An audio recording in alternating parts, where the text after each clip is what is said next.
নমস্কার বন্ধুরা, শ্রাবণ মাসের চতুর্থ সোমবার, যেহেতু এই মাসে 5টি সোমবার পড়েছে, তাই আগামীকাল 9 আগস্ট শ্রাবণ মাসের চতুর্থ সোমবার। যারা শ্রাবণ মাসের প্রতিটি সোমবার উপবাস করেছেন এবং যারা 16 সোমবারের ব্রত রেখেছেন, তারা অবশ্যই শ্রাবণের এই ব্রত পালন করবেন। শাস্ত্রমতে বলা আছে, কেউ যদি শ্রাবণের প্রথম, দ্বিতীয়, তৃতীয় সোমবার ব্রত না করে, তবুও শেষ সোমবারের ব্রত করলে সেই সকল সোমবারের ব্রতের পূর্ণ ফল লাভ করবে। বন্ধুরা, তাই শ্রাবণের এই শেষ সোমবারের ব্রত বিশেষ মাহাত্ম্য রাখে। তবে ব্রত করলে এই শেষ সোমবারে শিবলিঙ্গে এই একটি জিনিস অর্পণ করতে কখনোই ভুলবেন না। এই একটি জিনিস অর্পণ করলে আপনার মনোবাসনা পূর্ণ হবে এবং শ্রাবণ মাসের সকল সোমবারের ব্রতফল আপনি নিশ্চয়ই পাবেন। বন্ধুরা, আজকের ভিডিওতে এই পর্বটি আলোচনা করব। ভিডিওটি সম্পূর্ণ মনোযোগ সহকারে দেখার অনুরোধ রইল। যেসব নতুন দর্শকেরা আমার চ্যানেলে আসছেন, তারা অবশ্যই সাবস্ক্রাইব বাটনটি অন করে পাশে থাকবেন, একটি কমেন্ট করবেন এবং একটি শেয়ার করে দেবেন।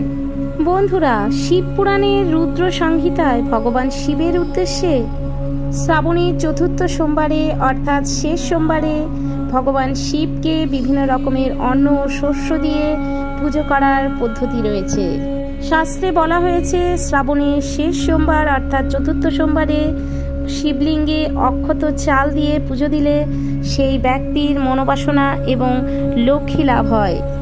যদি আতপ চাল পান তাহলে তো খুবই ভালো, আর যদি আতপ চাল সংগ্রহ করতে না পারেন তাহলে যে কোনো চাল দিয়েই, তবে চালগুলো যেন অক্ষত থাকে, সেই চাল দিয়ে শিবলিঙ্গে অর্পণ করুন। যদি ভগবান শিবকে বস্ত্র দিয়ে তার উপর চাল অর্পণ করেন তাহলে খুবই ভালো ফল দেয়, এবং চালের সাথে যদি কিছু কালো তিল ভগবান শিবকে অর্পণ করতে পারেন তাহলে সকল রকম পাপ ধুয়ে যায়।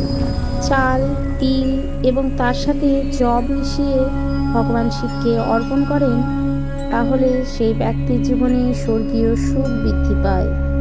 গম মিশিয়ে শিবলিঙ্গে অর্পণ করলে সন্তান সুখ হয়, এবং মুগ মিশিয়ে যদি শিবলিঙ্গে অর্পণ করেন তবে সেই ব্যক্তির কখনো সুখ সমৃদ্ধি কমতি হয় না। বন্ধুরা, শিবের চতুর্থ সোমবারে যদি পঞ্চশস্য এবং অখণ্ড চাল অর্পণ করেন শিবলিঙ্গে, সেই ব্যক্তির কখনো সংসারে অন্ন অভাব হবে না।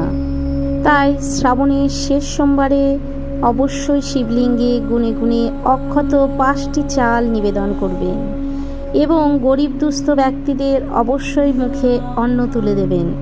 শাস্ত্রমতে এই 5টি অখণ্ড চাল যদি শিবলিঙ্গে আপনি দৈনিক বাবাকে অর্পণ করতে পারেন তাহলে আপনার সংসারে লক্ষ্মী অচলা হয়ে বাধা রইবে। চলুন বন্ধুরা, এবার আলোচনা করব শ্রাবণের চতুর্থ সোমবারে ভগবান শিবের কিভাবে পুজো অর্চনা করবেন। বন্ধুরা, আপনারা হয়তো নিশ্চয়ই জানেন ভগবান শিবের আরেক নাম আশুতোষ, অর্থাৎ ভোলে বাবা খুব অল্পতেই সন্তুষ্ট হন। ভগবান শিবের আশীর্বাদ পেতে গেলে কোনো আড়ম্বর করে পুজো দেখালে হবে না। যেটা সবচেয়ে প্রয়োজন সেটা হলো মনের ভক্তি, বিশ্বাস আর শ্রদ্ধা। এই 3টি বিষয় না থাকলে বাবার পুজো করে কোনো লাভ নেই।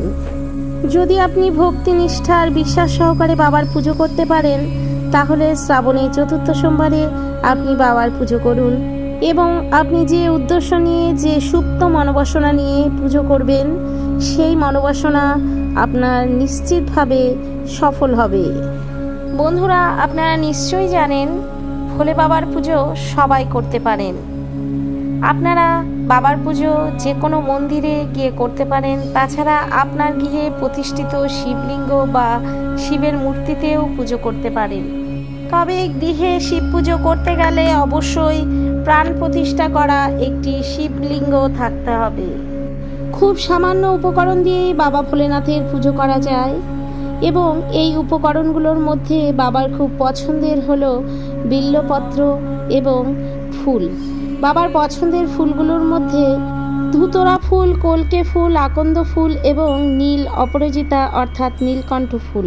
এই 5 প্রকার ফুলের মধ্যে আপনি যদি সবগুলো সংগ্রহ করতে না পারেন তো যে কোনো একরকম ফুল দিয়ে পুজো করলেই পুজোর ফল লাভ পাওয়া যায়। তবে কোনো কারণবশত উক্ত 5টি ফুল যদি আপনি সংগ্রহ করতে না পারেন, তাহলে লাল ফুল ব্যতীত যে কোনো ধরনের ফুল দিয়ে বাবার পুজো করতে পারেন। বাবার পুজো বা অভিষেক করার জন্য পঞ্চামৃত খুবই গুরুত্বপূর্ণ, অর্থাৎ দুধ, দই, ঘি, মধু এবং গুড় বা চিনি, এই 5টি দ্রব্যকে একত্রে মিশিয়ে পঞ্চদ্রব্য তৈরি করা হয় এবং পঞ্চদ্রব্য বাবার মাথায় অভিষেক করানো হয়। অবশ্যই গঙ্গা জল দিয়ে বাবার অভিষেক করাবেন। যদি গঙ্গা জল না থাকে তাহলে যে কোনো প্রকার বিশুদ্ধ জল দিয়ে বাবার মাথায় অভিষেক করালেও হবে। বিশুদ্ধ জল বলতে যদি গঙ্গা জল না পান তাহলে ডাবের জল, নারকেলের জল বা যে কোনো রকম বিশুদ্ধ জল আপনি বাবার মাথায় অর্পণ করতে পারেন। এই কয়েকটি দ্রব্য ছাড়াও পূজায় যে দ্রব্যগুলো লাগে তার মধ্যে সাদা চন্দন, কয়েকটি আতপ চাল, যে কোনো এক প্রকার গোটা ফল, পুজোর নৈবেদ্য, এই নৈবেদ্যর ক্ষেত্রে আপনি বাতাসাও দিতে পারেন এবং সর্বশেষ ধূপ, দীপ এবং একটা কাঁচা টাকা দিয়ে বাবার মাথায় অভিষেক করাবেন। বন্ধুরা, আরেকটি বিশেষ গুরুত্বপূর্ণ বিষয়ে আলোচনা করব, সেটা হলো আপনি যে উদ্দেশ্য নিয়ে পুজো করছেন কিংবা যে মনোবাসনা নিয়ে পুজো করছেন সেটি স্পষ্ট ও পরিষ্কার থাকা প্রয়োজন। কারণ আপনার যে উদ্দেশ্যে ভগবানকে অর্পণ করছেন সেই উদ্দেশ্য যদি স্পষ্ট না হয় তাহলে আপনার মনোবাসনা পূর্ণ হতে বাধাপ্রাপ্ত হবে। তাই মনের ইচ্ছা বা উদ্দেশ্যটিকে প্রথমে স্পষ্ট করুন। বন্ধুরা, সোমবার দিন বাবার উপবাস আপনারা একদম নির্জলাও করতে পারেন কিংবা সাবু, দুধ, ফলমূল খেয়েও বাবার উপবাস রাখতে পারেন। তবে উপবাসের আগের দিন অর্থাৎ রবিবারে অবশ্যই সংযম পালন করবেন, নিরামিষ খাবার খাবেন এবং স্বল্প আহার গ্রহণ করবেন। সোমবারে সকালে যদি জল ঢালেন তাহলে রবিবার রাতে যে খাবারটি খাবেন সেটা খুব সামান্য পরিমাণে আহার গ্রহণ করবেন এবং আপনি যখন উপবাস ভাঙবেন সেই উপবাস যা দিয়ে ভাঙবেন সেটা যেন খুব স্বল্প এবং সাত্বিক আহার হয়। বন্ধুরা, যদি সম্ভব হয় শ্রাবণ মাসের পুরো শ্রাবণ মাসটায় সাত্বিক আহার অর্থাৎ নিরামিষ খাবার গ্রহণ করুন। পুজোর দিন কোনোভাবেই কোনো নেশাজাতীয় দ্রব্য গ্রহণ করবেন না। অনেকে উপবাস থেকে মুখে পান চিবায়, সুপারি খায়, এগুলো কিন্তু কোনো মতেই খাবেন না। অবশ্যই সোমবারে যখন ব্রত করবেন ব্রহ্ম মুহূর্তে ঘুম থেকে উঠবেন এবং বিছানায় বসেই মনে মনে সংকল্প নেবেন ভগবান শিবের উদ্দেশ্যে যে ভগবান আমাকে সারাদিন ধৈর্য সহ্য সৃষ্টি করো যাতে আমি তোমার উপবাস এবং নাম সংকীর্তন করতে পারি। অতঃপর সকাল সকাল স্নান সেরে শুদ্ধ বস্ত্রে কিছুক্ষণ বাবার নাম স্মরণ করে ধ্যানস্থ হন। কিছুক্ষণ ধ্যানে মনসংযোগ করলে আপনার মন স্থির হবে এবং যখন আপনি পুজো দেবেন একও মনে শুদ্ধ চিত্রে বাবাকে আপনার মনোবাসনা জানাতে পারবেন। সকাল সকাল স্নান সেরে বাবাকে পুজো দেবেন, কিন্তু এই পুজো আবার সন্ধেবেলাও করতে হবে। সান্ধ্যকালীন সময়ে অবশ্যই ধূপ দীপ জ্বেলে বাবার পুজো করবেন। প্রথমেই মহাদেবের সামনে বসে মনে মনে সংকল্প করবেন যে আজকের পুজো যে উদ্দেশ্যে করছেন সেই উদ্দেশ্য যেন সফল হয়। তারপর সামান্য গঙ্গা জল হাতে নিয়ে সেই গঙ্গা জল গৃহের চারপাশে ছিটিয়ে দেবেন। আর যদি মন্দিরে আপনি পুজো দিন তাহলে নিজের মাথা এবং গায়ে ছিটিয়ে শুদ্ধ করে নেবেন এবং সকল দেবদেবীর উদ্দেশ্যে প্রণাম করুন। নিজের ইষ্টমন্ত্র মনে মনে জপ করুন। তারপর শুরু করুন ভগবান শিবের পূজা। দীপ ও ধূপকাঠি জ্বালানোর পর ভগবান শিবকে চন্দন দিয়ে লেপন করুন। তারপর এক এক করে পঞ্চামৃত, ফুল, ফল, নৈবেদ্য বাবার উদ্দেশ্যে অর্পণ করুন। এরপর গঙ্গা জল বাবার মাথায় ঢেলে দিন এবং ধূপ ও দীপ বাবার সামনে আরতি করে দেখান এবং পুজো দেওয়ার সময় অবশ্যই মনে মনে একটি মাত্র মন্ত্র উচ্চারণ করবেন, সেটি হলো ওং নমঃ শিবায়, ওং নমঃ শিবায়, ওং নমঃ শিবায়।